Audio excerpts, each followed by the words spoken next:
Let's settle the score once and for all. In the red corner, we have a TIG welder using a traditional TIG machine. In the green corner, we have a THEO welder using the THEO MA1 handheld laser welder. Ready, set, go! Who is faster, a THEO welder or a TIG welder?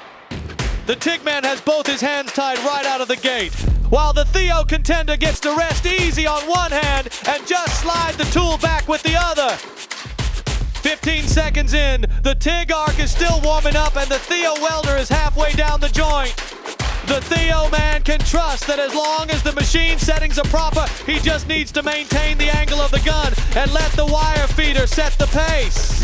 And there we have it. THEO wins by an impressive margin. What a time saver. Go have a beer, buddy. You have earned it. Let's speed this up a bit. We don't have all day.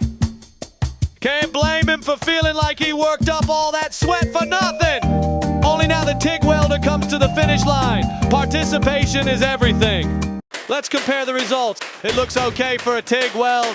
And the THEO weld bead, what an absolute beauty. There can only be one. THEO makes the day.